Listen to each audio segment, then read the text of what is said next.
Coming up, Frank Zappa's Still Rocking.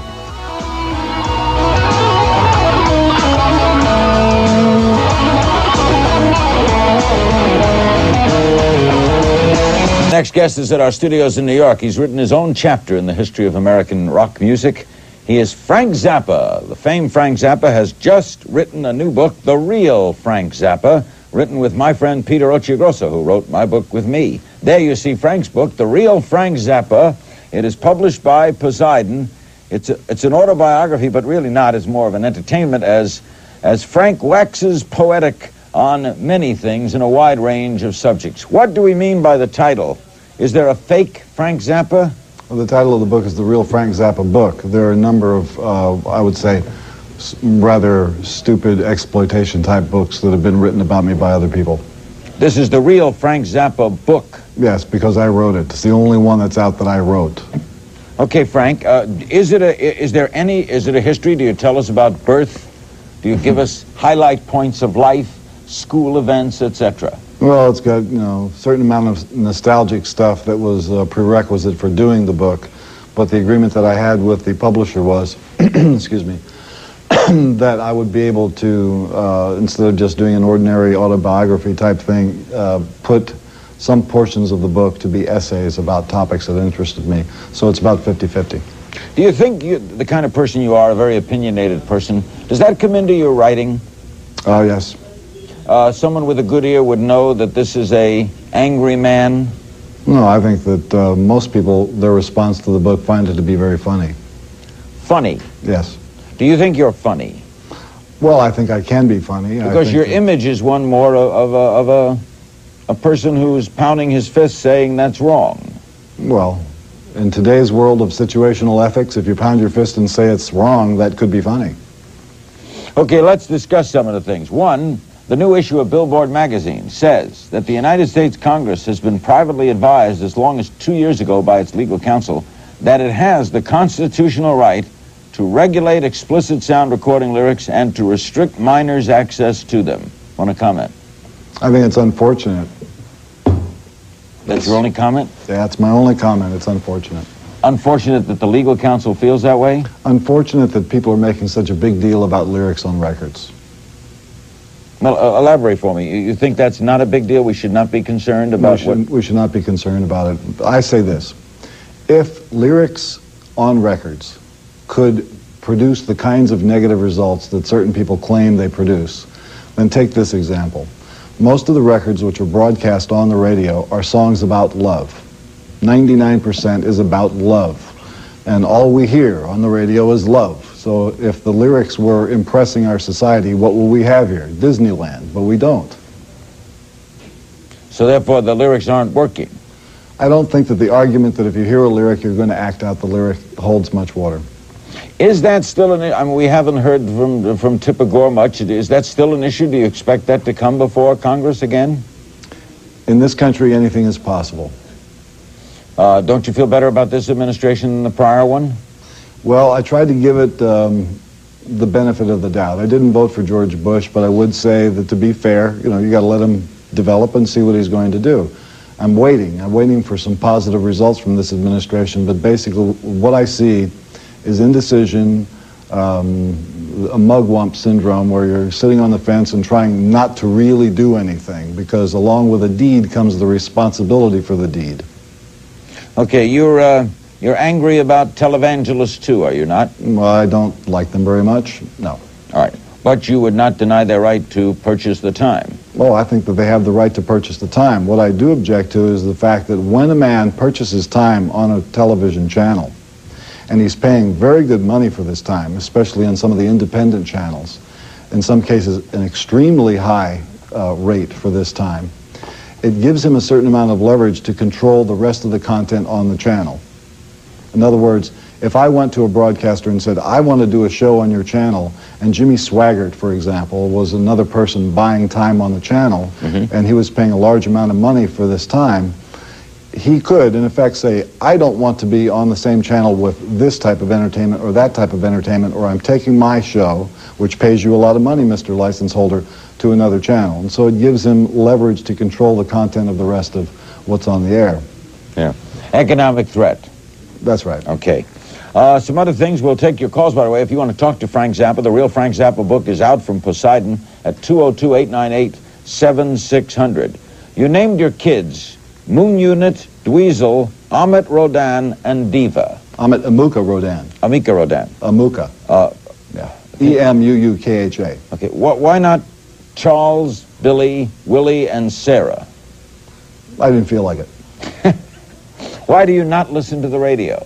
Because I don't find anything on it that's interesting. You find nothing on the radio that's interesting? No. So I like news. If there's news radio, and if I'm in a car, I'll listen to news radio, but I don't like American entertainment radio. You have not driven a car in 20 years. Yeah, my license expired in 1967. Why, Frank? Why did my license expire? No. Why, Frank, don't you drive? Because when it expired, I refused to ever in life stand in line at the Department of Motor Vehicles in California again. You mean based on that, the fact that it might take an hour or two of your time, you decided it's better not to drive? How about 4 hours of my time? Okay, 4 hours, Frank. 4 hours of my time, and I refused to be subjected to that ever again in life. And I wasn't going anywhere anyway, so if I'm just going to stay home and I only need to go from my house to the airport or from my house down to CNN every once in a while, why? Why have a license? Okay, Frank, let's take some calls. The real Frank Zappa book is out from Poseidon, Ridgewood, New Jersey. Hello. Hi, Larry. Hi, Frank. Hi. Frank, I just want to know what prompted John Lennon joining you on stage at the Fillmore in '71, and secondly, if there was a rock and roll band in the great hereafter, what instrument is the Ayatollah playing? It's a type of flute. A type of flute. Yeah, all right, what happened on with that for a moment? What happened with the John Lennon thing? He was introduced to me that afternoon by a journalist, and that was the first time I'd met him. And we were already recording at the Fillmore East that night, and I invited him and Yoko to come down and join us on stage. It was just a simple invitation. You've done over 50 albums. You're interested in a wide range of music. Did you like the Beatles' music? A few songs. I have my favorites, but most of it I didn't like. Didn't like? No. How would you describe to someone who had never heard it the Zappa sound? Well, I do a lot of different kinds of music, and ranging from orchestral music to big band music to fuzz tone music. So there's no Zappa sound then? There are many Zappa sounds, and if you could specialize in one, if you wanted to listen to only guitar type stuff, I could give you a list of albums that have that. If you like orchestral music, that's another list. It's a variety. You've always had, is it fair to call it a large cultish following?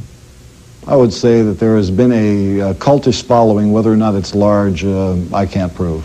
Philadelphia for Frank Zappa. Hello. Your stance against like drugs that is obviously that way, was that from personal experience back in the Reuben and the Jets days, or were you smart enough then to know that they were a bad thing? No, I was smart enough then to know, and I've been saying the same thing for over 20 years. Which is? Stay away from drugs. Do you favor their remaining illegal? No, I do not. So you would make them legal but urge people not to use them? That's right. As you would tobacco and liquor? That's right. Our guest is Frank Zappa. The book, The Real Frank Zappa book, is published by Poseidon. You're watching Larry King Live, and we'll take more phone calls for Frank. Reminding you that Jesse Jackson will be here tomorrow night, right after these words.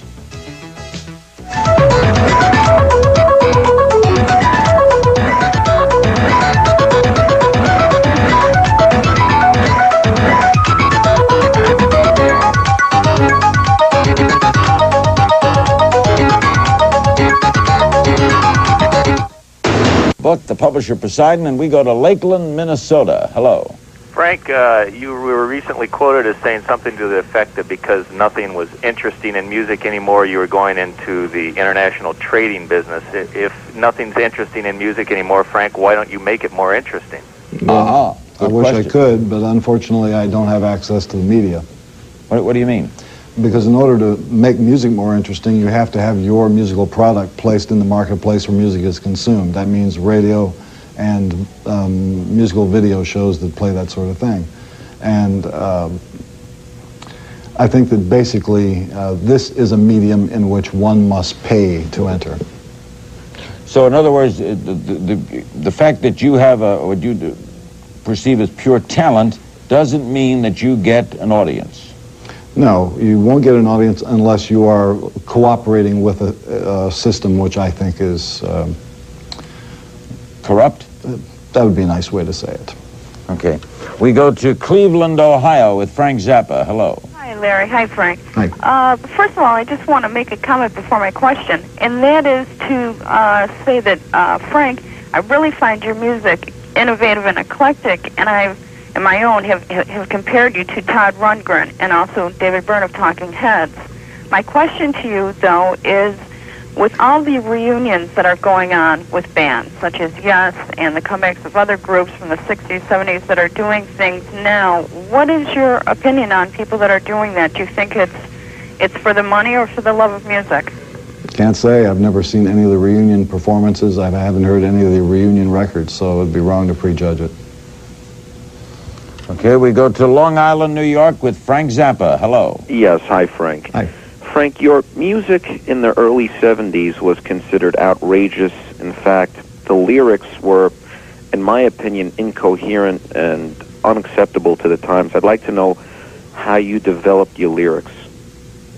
I write songs about whatever happens to pop into my head. The last album, and in fact the CD version of this album, Broadway the Hard Way, has just come out. And most of the lyrics on that album had to do with the 1988 political campaign. And just whatever is happening at the time that I write the song. What period is he in the early 70s? Was that a particular period of memory to you, Frank, that he would find the lyrics incoherent? I have no idea what he's talking about. Okay. We go to where? Cairo, Michigan. Hello. Hello, Larry and Frank. I have two quick comments and a question. Okay. My first comment is I'd like to thank Frank for fighting the PMRC with all his heart. My second is that I think your musical version of Stairway to Heaven is beautiful. Thank you. You're welcome. And my question is, are there any college or underground bands that you really think are better than most of the crap that's on the radio? I'm sure there are hundreds, maybe even thousands of them out there. Unfortunately, they won't get a chance to record. Can you give me an example of a major group or individual who's played a lot on the radio who you think is terrible? I wouldn't. You wouldn't name someone? No, I wouldn't, because first of all, I believe people have the right to consume any kind of music they want to hear, right, regardless of whether or not I enjoy it. But generally, you think what you hear on the radio is terrible? I think basically it's product, and the reason why it is being manufactured is basically just to make money, and it seems to me to have very little to do with the basic reasons for making music in the first place. Okay, Frank, thanks for being with us, and I don't know how to tell this, but we'll see you tomorrow night on the radio show. Okay. Thanks, Larry. A program Frank has never heard. Frank Zappa, author of the Real Frank Zappa book, published by Poseidon Press. We'll tell you about tomorrow night and other exciting things this week and more, so don't go away. We'll be back right after this.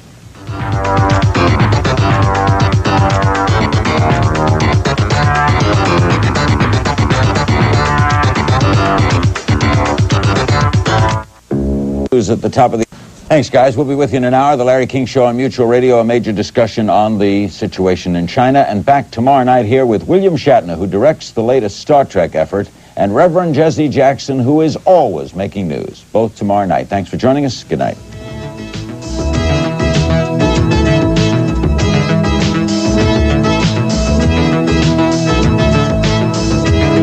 I'm Nick Charles. There was a phenomenal upset in the French Open tennis tournament today, and the most gleaming sports palace on earth opened in Toronto tonight. We'll have a look, plus all the baseball highlights on a full half hour of CNN Sports Tonight, 11:30 Eastern Time.